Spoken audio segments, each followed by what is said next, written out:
talk a little bit about, of course, I'm going to talk about math modeling, but I wanted to kind of just say that I'm really, really thankful to the Korean Society of Educational Studies for letting me come here and start with a very familiar math happening. Go ahead and say hello to your neighbors next to you and think about how would you even guess how many handshakes are happening in this room. So go ahead and say hello to your neighbors. Just say hello, you know, where you're from, maybe you guys are friends. Go ahead and say hello and just talk a little bit about how could you figure out how many handshakes are happening now. Go. To talk about what is math modeling. I said it's an easy thing, we do it every day.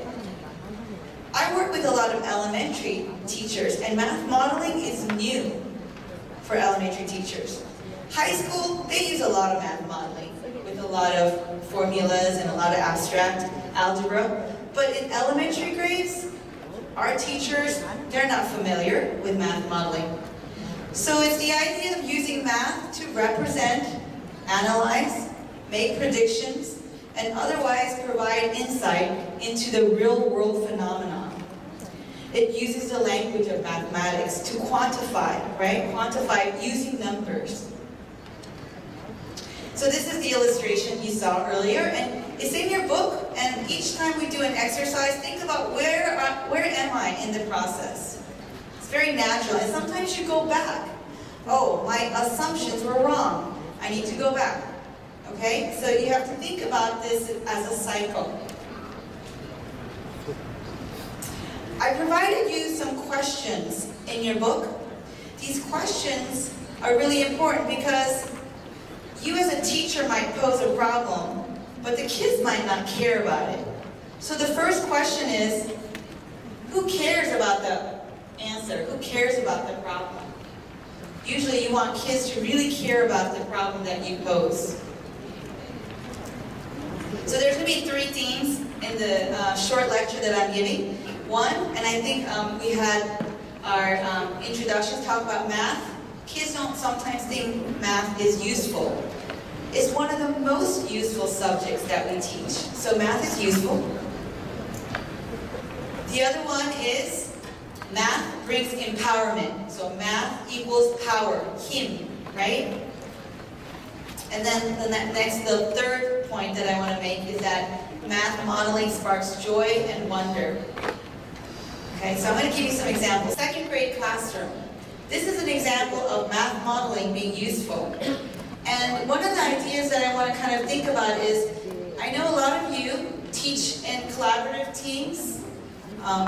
We know that in our country too, we're thinking about 21st century skills, right? And I know that that's a really important skill. So collaborative problem solving. How did you use collaborative problem solving? I didn't hear too much talking, but you could imagine, right? People having different ideas. No, bus is better. No. Let's take a big local bus, right? Right? All right, so you could think about this as maybe developing your hard skill and your soft skill, right? Problem solving, collaboration, right? Critical thinking, creativity. So think about the teamwork and the task work. I'm going to show you 2 short videos today of 2nd graders. They were solving this very hard problem, right? So I want you to think about it. And how do they divide up the labor? How do they kind of each take on a piece to solve the problem together? And how do they kind of use each other as a source of knowledge? Okay?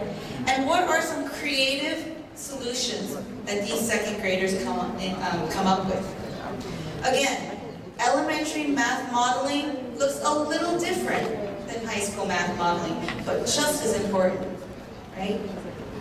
All right, so this is a math happening. It was a bus trip problem. And I kind of talked a little bit about different types of modeling problems, and we thought this would be kind of a descriptive model. We'll talk a little bit about that. So here's a teacher. She says, every year, the whole school, kindergarten through 6th grade, go on a school-wide field trip. And the teacher says, so how many buses do we need for a school-wide field trip? Not just their class, the whole entire. And so the teacher asked the kids to think about it, and she's jotting down notes, like you guys said. You know, we need to know how many people, we need to know how many people can fit in a bus, right? All those information. And that's part of the modeling cycle, right? We have to define the variables, we have to think about what we know, right? So the teacher's using this, and then I love this chart. She says, what math do we need to know? What math do we know that we can use to solve this problem? The principal, 교장 선생님, comes in and says, I need help. Right? Now there's a client. Somebody cares about this problem. It's not just a textbook problem. We can't go to the school field trip if we don't figure this out. It's important. You guys don't want to go to Hyundai? No? It's important, right? So anyways, the principal comes in, says, hey, I need your help.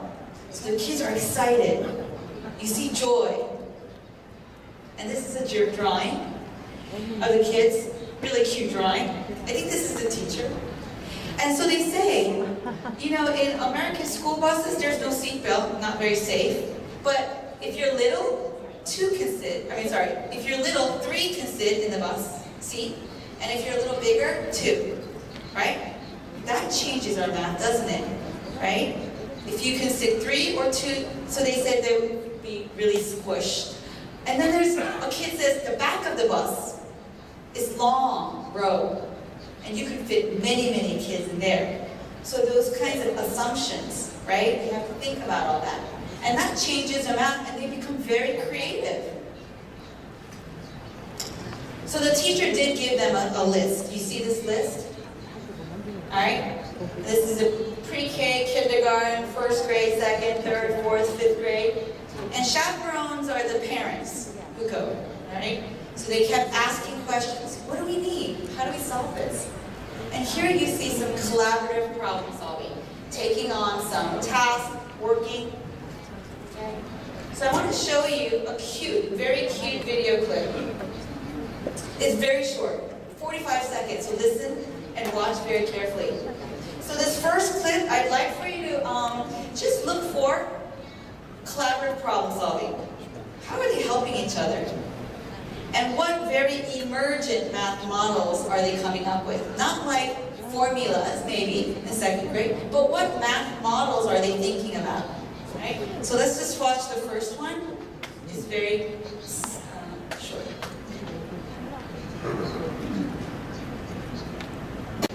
Right. And so they're presenting their work. The teachers are asking them to present. Students ask questions. You see some of the math, and they need 11 buses, right?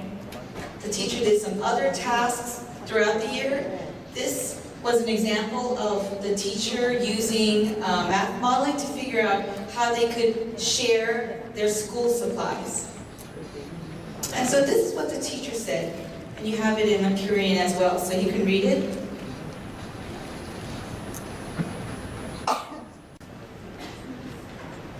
So I think for the 2nd grade teacher, math modeling gave her a way to use math as a creative process.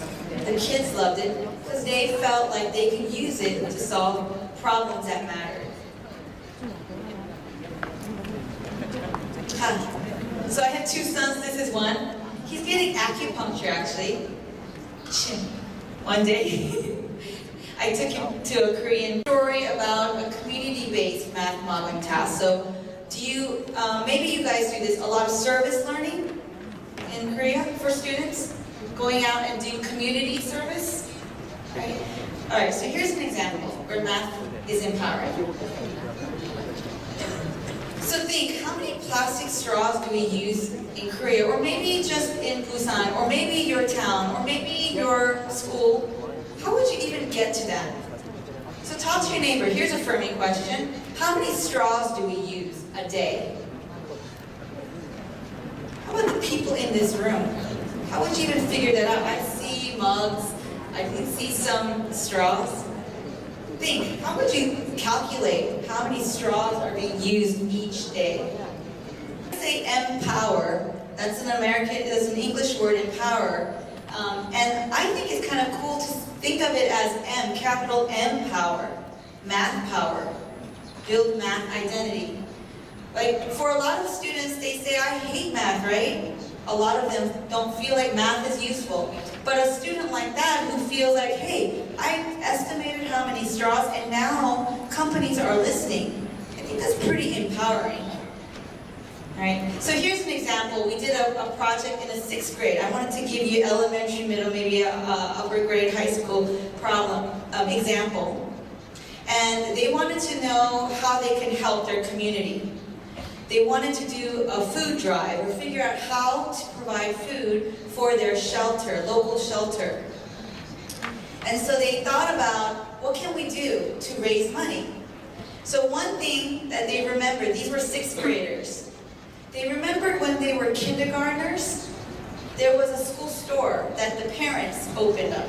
The parents had a school store. So they had, erasers and pencils. And so we can revive our school store and raise money for the food that we want to provide. So they had this whole business model, marketing. But they had a math happening. At the end of it, I'll show you a picture. Very successful. Every kid wanted to come to their school store, so popular. But at the end of the school year, just 10 days before school ended, they had dead stock. Like Korea, they have a lot of pretty pencils, yeah? When I come to Korea, I get a lot of pencils because they're pretty and cute. But in America, the pencils are boring. They're just yellow. Very boring. And they surveyed, they did collect data, they did statistics in the beginning of the year, said, what do you need? Kindergarten, all the way to 6th grade, and they did an inventory. They said, all the kids said pencil is important. Of course it's important. But it didn't sell. So now they have 2 big boxes, 96 pencils, and they bought it at Costco for $14.40. But it's not selling. So what should they do? So turn to your neighbor. What should they do? But every day the teachers complained. Why? All the kids were late to their first class. The long lines made them late. So the teacher says, what are we going to do now? Right? Another problem. Another math happening. So the kids had to figure out what was happening. So they would sit there and look at the child, go through the line, and keep track of the rate. Okay? How long is it taking? A minute and a half? And what's the problem? What's the slowdown? Collecting data and figuring out, guess what they found? Browsing was their problem. I am a shopper, I love to browse. I look, and maybe buy one thing after an hour. Kids, browsing. Do I want that pencil with that eraser? So the kids, their solution was, all right, we're going to have a browsing section with pictures.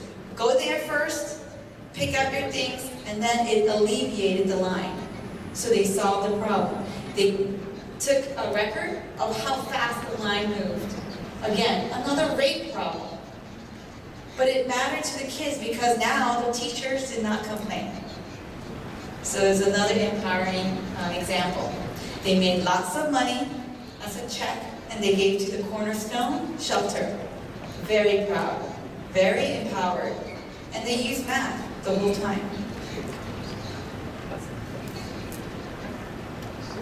So Dan Myers is very popular. Do you guys know 3-act math? Yeah? Someone here? Or less? Last point today. Mathematical modeling sparks joy and wonder. So we do a lot of STEM projects, STEM. Okay. And one of the things that we did is, here's a question for you first. Do you like Viking ride or roller coaster? Think about that. How many of you guys like Viking? Raise your hand. How many people like roller coasters? Oh, okay. I'm sure you have reasons, right? But we're going to keep going because we have lots. But we could talk about why you like a roller coaster versus a Viking. So here's a question, and I have some fun things that I'm going to have you guys do. I need 3 volunteers from this side and 3 volunteers from that side. Hill. We have some marbles, but only use like 3 or 4 because we have another team. Come on, we have a team over there. Wait a minute. Potential kinetic energy that we have to teach kids in science. But here are the teachers building it, right? Very creative. Using the wall, measuring the diameter, measuring the loop. Alright, so here's a graphic story I'll show you. This roller coaster generated this graph. Pretty cool. You can see the altitude. Sometimes kids look at the loop and then they draw a loop on their graph. Right? The loop. But it's the altitude, how high. So the graph for this one is a little different. So here's one example. I'm going to have you guys do something simple. I'll show you. Alright, here, this is not a roller coaster, but I'm going to ask you to sketch this on your paper. You have a paper? Okay, I'm going to show you this guy and see where his belly button is.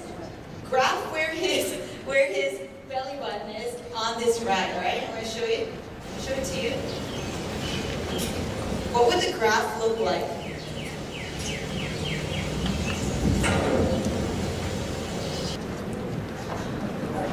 Minutes.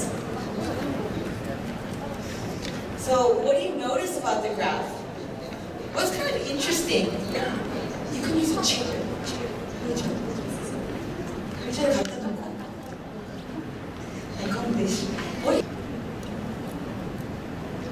See, did you see how he raised it? Right? So more elevation, he needed more force for the centripetal. Okay. Ooh. All right. Thank you so much. Okay, so the gentleman there, I'm sorry, could someone else say what he said? 1 hump here and 2 humps here and 2. Yeah? Okay, I'm going to show you the ride. It's pretty fun. It's called a Sidewinder. It goes, and then it goes back. So it's like a returning roller coaster. So you see that symmetrical? So it's not impossible, but it's very different than our roller coaster. Because it just repeats and it goes back the way it came. Yeah? It's in Pennsylvania, Hershey Park, where the Hershey chocolate factory is. Right. So this was an example. If you go to New York, they have this thing called MoMath, and this is the last demonstration probably. So this is a very simple tool, kind of like the accelerometer. Can I have one? Can you come up and be our mom? Yeah, either. Like meters. I need the ruler, but meter here, 2 meters maybe. And we're going to have you tell him how he should move. So what should he do first? Where should he stand? 0.4 떨어지는 거예요.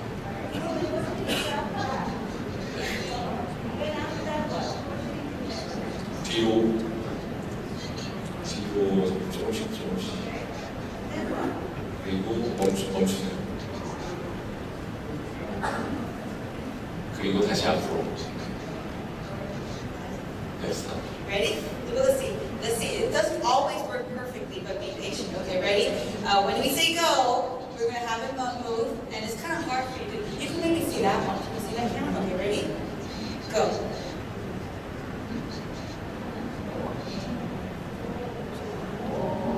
Nice. Very nice. So remember, my talk was about experiencing mathematics, right? To experience joy, wonder, right, and empowerment. So we don't want just hands-on math and minds-on, we want to experience it. And so having these types of math happenings, or even just technology tools that can help, I think can really excite our students. Just want to give you some last slides. So this is at No Math, and you do the same thing, and you get a karaoke score at the end.